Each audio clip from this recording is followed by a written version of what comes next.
আমাদের ৩,০০০ টাকার দরকার নেই, আমাদের দেশ চাই, মমতা ব্যানার্জিকে চাই। এখন ভুলটা বুঝতে পারছে, লোভে পড়ে ৩,০০০ টাকা লোভে পড়ে ভোটটা দিয়ে দিয়েছিল। যারা বোরখা পরে তারা ধর্ষিত হয় না, তারা তো আপাত মস্তক ঢেকে রাখে। আর যত দোষ হট প্যান্টের। বিজেপি সরকার এসে বলে রেপ কেসগুলো ঢেকে দেওয়া হচ্ছে। ছোট ছোট ড্রেস পরে এবার ধরুন ছেলেরা, পুরুষ মানুষরা মহিলাদের ছোট ছোট আকৃষ্ট হয়, ঠিক আছে। এবার হট প্যান্টের দোষ নয়, বোরখা যারা পরে তারাও রেপ হচ্ছে, তাদেরও মহিলাদের বিজেপি কোনোদিন মানুষ বলে ভাবেনি। আজকে এই হকাররাই বিজেপিকে ভোট দিয়ে এনেছে। তারা বলছে আমরা ভেবেছিলাম সরকার পাল্টাবো, আমাদের ভালো কিছু হবে। এ তো আমাদের পেটে লাথি মেরে দিচ্ছে। সুইসাইড করেছে, নদীয়াতে সুইসাইড করেছে, দমদমে সুইসাইড করেছে। মোদিকে আমরা জানি, মোদি ভোটচোর, আজকে চুরি প্রমাণ। এটা সবে শুরু। মমতা ব্যানার্জি এখন আহত বাঘকে আপনি যত আঘাত করবেন। এই অগ্নিমিত্রা পাল বলছেন মেয়েদেরকে ছোট ছোট জামা কাপড় পরে বেরোতে। আজকে যে রেপগুলো হচ্ছে, কোথায় উনি? হ্যাঁ, কোথায়? সবাই তো মোমবাতি মিছিল করছে না? অভয়ের মা কোথায়? ভেবেছিল আমরা ১,৫০০ টাকা হবে, ৩,০০০ টাকা হবে, সব বিগ জিরো, সবটাই বিগ জিরো হয়ে গেছে, জুমলাবাজি। এই যে বারংবার করে বলা হচ্ছে যে তৃণমূল দলটা শেষ, একদম না, এটা সবে শুরু। মমতা ব্যানার্জি এখন আহত বাঘকে আপনি যত আঘাত করবেন, এই যে এলেন আসছে আজকে, উনি আঘাত করা হচ্ছে বা ওনার যারা কর্মীরা আছে সামনে আসতে দেওয়া হচ্ছে না। উনি তত আরও মানে লোহাকে বলে না, যত আপনি গরম করবেন লোহা তত শক্ত হয়। উনি লোহা, ওনাকে যত আপনি আঘাত করবেন উনি তত শক্ত হয়ে মজবুত হয়ে গড়ে উঠবে আগামী দিনে। উনি ঠিক লড়বেন, আমাদের বিশ্বাস আছে। আমরা আজকে ওনার বিশ্বাসের উপর ইয়ে করেই আমরা পরিবর্তন চাই। মানুষ পরিবর্তন চায় না, মানুষ ঠকেছে, ভুক্তভোগী যারা এই যে হকাররা নিজেরা এখন বলছে আমরা বিজেপিকে ভোট দিয়ে নিয়ে এলাম, আজকে বিজেপি আমাদের এইভাবে উচ্ছেদ করে দিচ্ছে। আজকে মুসলমানরা বলছে আমরা বিজেপিকে নিয়ে এলাম, আজকে আমাদের গরুর মাংস খাওয়া হয়ে যাচ্ছে। হিন্দুরা বলছে আমরা বিজেপিকে ভোট দিয়ে নিয়ে এলাম, আমাদের গরু বিক্রি বন্ধ করে দিচ্ছে।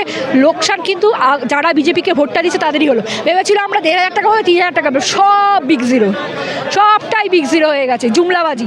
বলেছিল ১ তারিখ থেকে বাসের টিকিট ফ্রি হবে। অগ্নিমিত্রা পাল গড়িয়াহাট থেকে উঠে গেলেন, বাসের টিকিট উনি দেখালেন যে ফ্রি নেওয়া আছে। কিছু কিছু জায়গায় দেখা যাচ্ছে মহিলাদের নামিয়ে দেওয়া হচ্ছে বাস থেকে, বলছে না না ফ্রিতে কোনো কথাই নেই, নামিয়ে দেওয়া হচ্ছে। তাহলে কি প্রতিশ্রুতি রইল?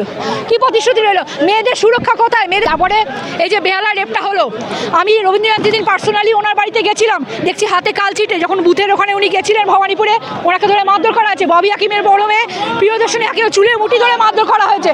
তাহলে তখন উনি মুখ্যমন্ত্রী, যখন মেয়েদের সুরক্ষা নেই, আমাদের সুরক্ষা কোথায়? অগ্নিমিত্রা পাল বলছেন মেয়েদেরকে ছোট ছোট জামা কাপড় পরে বেরোতে। আজকে যে রেপগুলো হচ্ছে, কোথায় উনি? হ্যাঁ, কোথায়? সবাই তো মোমবাতি মিছিল করছে না? অভয়ের মা কোথায়? তারা কেন তারা মোমবাতি নিয়ে মিছিল করছে না? বিজেপি সরকার এসে বলে রেপ কেসগুলো ঢেকে দেওয়া হচ্ছে। আর দিদি ছোট ড্রেস পরে কি সমস্যা আছে? ছোট ছোট ড্রেস পরে এবার ধরুন ছেলেরা, পুরুষ মানুষরা মহিলাদের ছোট ছোট আকৃষ্ট হয়, ঠিক আছে। এবার উনি যে বলছেন ছেলেদের মতো সব, মেয়েদের না। যারা বোরখা পরে তারা ধর্ষিত হয় না, তারা তো আপাত মস্তক ঢেকে রাখে। আর যত দোষ হট প্যান্টের। হ্যাঁ, উনি বলেছেন, আমি বলিনি। আমি বলছি হট প্যান্টের দোষ নয়, বোরখা যারা পরে তারাও রেপ হচ্ছে, তাদেরও মহিলাদের বিজেপি কোনোদিন মানুষ বলে ভাবেনি, মানুষ বলেই ভাবেনি। দুর্গা বাহিনী, আমি একটা কথা বলছি, ড্রেসটা ছাড়ুন, দুর্গা বাহিনী। একটা ধরুন রাস্তায় একটা মেয়েকে তুলে নিয়ে রেপ হয়ে গেল বাড়িতে, দুর্গা বাহিনী কি তার তখন গিয়ে হাই হাই করবে? উনি বলছেন একদম দুর্গা বাহিনী রেডি করে, দুর্গা বাহিনী পাঠিয়ে দেবেন কি জেলে, তারপরে বসে থাকবেন যে রেপটা হবে না। একদম উচিত হয়নি। আজকে এই হকাররাই বিজেপিকে ভোট দিয়ে এনেছে। তারা বলছে আমরা ভেবেছিলাম সরকার পাল্টাবো, আমাদের ভালো কিছু হবে। এ তো আমাদের পেটে লাথি মেরে দিচ্ছে। সুইসাইড করেছে, নদীয়াতে সুইসাইড করেছে, দমদমে সুইসাইড করেছে, হাই করছে, বলছে আমরা কি ভুল করেছি। এখন বলছে আমাদের ৩,০০০ টাকার দরকার নেই, আমাদের দেশ চাই, মমতা ব্যানার্জিকে চাই। এখন ভুলটা বুঝতে পারছে, লোভে পড়ে ৩,০০০ টাকা লোভে পড়ে ভোটটা দিয়ে দিয়েছিল। মিথ্যে বলে ভোট নিয়েছে, চুরি করে ভোট তো পায়নি, ভোট নয়, একে ভোট বলে না, এটাকে চুরি। মোদিকে আমরা জানি, মোদি ভোটচোর, আজকে চুরি প্রমাণ। হ্যাঁ, আর কোন মুখ্যমন্ত্রী সারা পৃথিবীতে কোন মুখ্যমন্ত্রীকে হাতে করে চুরির টাকা নিতে দেখা যায়নি। একমাত্র এই বাংলার মুখ্যমন্ত্রী শুভেন্দু অধিকারী যে হাতে করে টাকা নিয়েছে, চুরির টাকা, সেই টাকা সামনে লোকের সামনে এখনো ভিডিও ঘুরছে। তারা চোর বলে একটা প্রমাণ পর্যন্ত দিতে পারেনি। ওয়াশিং মেশিনে গিয়ে নিজেরা পরিষ্কার করে নিয়েছে। আর আমাদের কিছু টিএমসি নেতারা আছে, তাদেরকে বলছে এসো ওয়াশিং মেশিনে নিজেরা পরিষ্কার করো, সাফ হয়ে যাও। আপনারা তো বললেন যে ভোট চুরি করেছে, তৃণমূলের কিছু নেতাদের নামের আগে চোর শব্দ থাকে।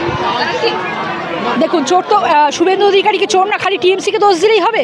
কম বেশি 19-20, শোন আমিও বলছি, আমি একদম আমার 18 বছর থেকে আমি টিএমসিকে আমি ভোট দিয়ে এসেছি।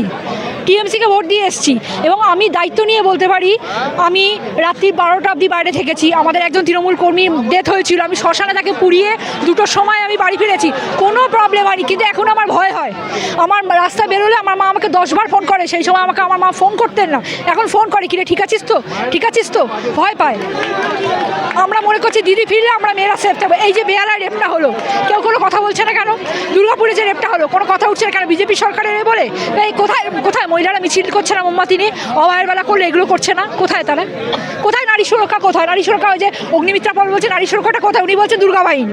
একটা রেপ অঘটন ঘটতে কতক্ষণ লাগে, কতক্ষণ লাগে? দুর্গা বাহিনী পাঠিয়ে দিতে, মানে কি জেনে বসতে থাকবেন এখানে রেপ হবে, ওখানে রেপ হবে, ওখানে রেপ হবে, জেনে বসতে থাকবে? বোকা বোকা কথাবার্তা।